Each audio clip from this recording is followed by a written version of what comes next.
Assalamualaikum warahmatullahi wabarakatuh. Today we will learn about perfect tense.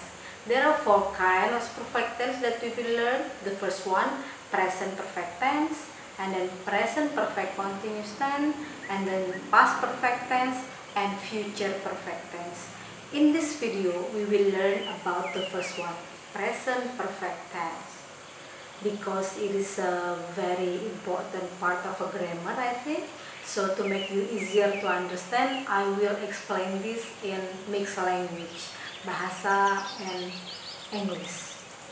Jadi pengertian dari present perfect tense itu sendiri, dia adalah suatu tenses yang digunakan untuk menyatakan sesuatu kejadian yang sudah dilakukan di waktu sekarang, tapi waktunya tidak jelas kapan terjadinya, atau suatu kejadian yang sudah dimulai di waktu lampau dan sampai sekarang masih terjadi. So the definition of present perfect tense, it is used to state an action which happened at indefinite time, or has begun at the time in the past, but still continuing until now. Oke, jadi dalam tenses inilah kalian akan menggunakan verb 3, kata kerja bentuk ketiga. Jadi harus dihafal, sering-sering digunakan, insya Allah akan hafal. Now we will come to the pattern, to the formula of present perfect tense. First, positive.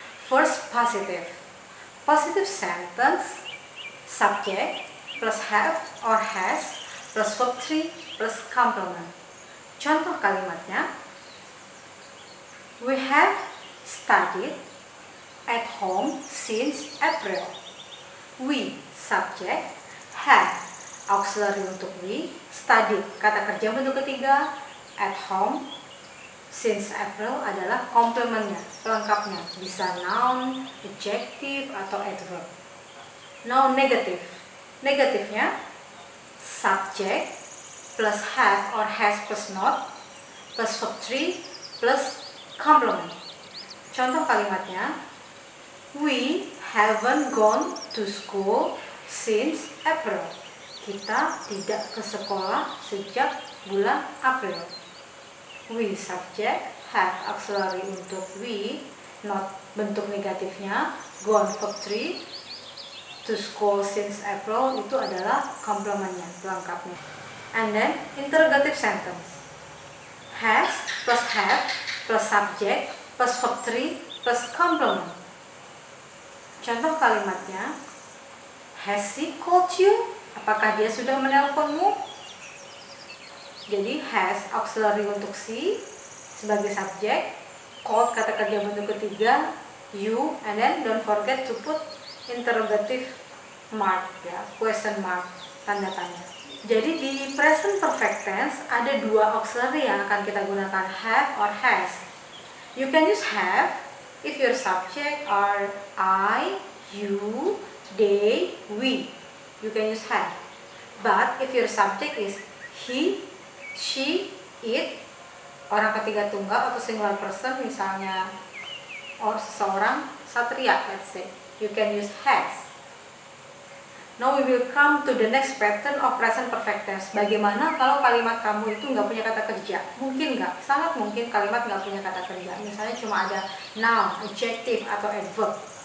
Formulanya untuk positive, subject plus have plus has, and been plus been sebagai kata ganti kata kerja yang bentuk ketiga tadi itu, plus complementnya. Contoh kalimatnya, we have been at home since April. We, subject, have, auxiliary untuk we, been, pengganti kata kerja bentuk ketiga itu tadi, karena at home adalah adverb of place, bukan kata kerja. And then negative, subject plus have plus has plus not plus been plus complement itu sendiri. Contohnya, we haven't been there. Kami belum pernah ke sana. We, subject, have, auxiliary untuk we, not negatifnya, been there. There bukan kata kerja, so we use we. And then interrogative, kalimatannya, has or have di depan plus subject plus been plus complement. Contoh kalimatnya, has he been here before? Apakah dia sudah pernah kesini sebelumnya? Nggak penting kapan kesininya, tapi apakah sudah pernah kesini gitu. Oke, to specify, there are 5 conditions that you can use this sentence to make it easier. 1. An action which started in the past and continuing in the present. Sesuatu yang sudah terjadi di waktu lampau tapi masih berlanjut sampai sekarang. For example, we have studied at SMA 2 Palangkaraya for 2 years. Kami telah belajar di SMA 2 Palangkaraya selama 2 tahun. Let's say kalian sekarang kelas 11. Last year, it happened, right? Sudah mulai kalian belajar waktu kelas 10. Until now, kalian masih belajar. Jadi it happened in the past, but still continuing until now. You are still a student of SMA 2 Palangkaraya, right? Until now.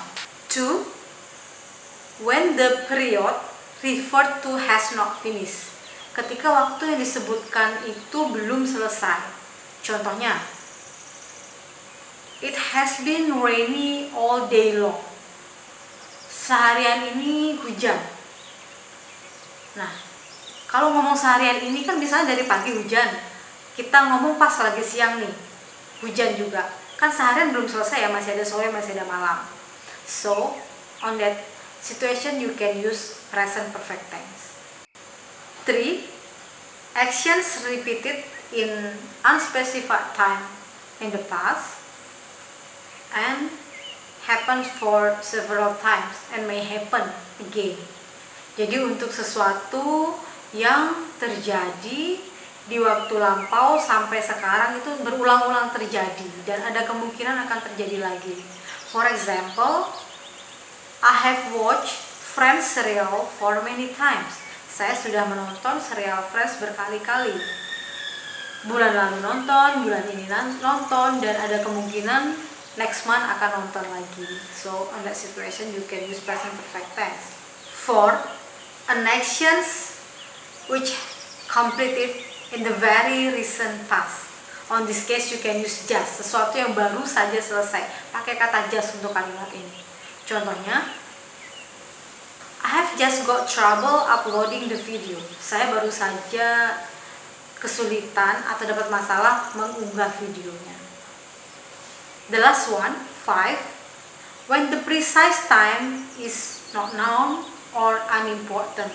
Ketika sesuatu yang kalian katakan itu waktunya tidak penting atau tidak diketahui pasti. Yang penting dia terjadi. Contohnya, I have married. When someone say like that, it is not important kapan marriage-nya, nggak penting. Tapi intinya dia sudah menikah. Oke, sekian dulu penjelasan tentang present perfect tense. I hope you guys understand. May Allah bless you with hidayah so that you can understand this sentence. See you on next video. Wassalamualaikum warahmatullahi wabarakatuh.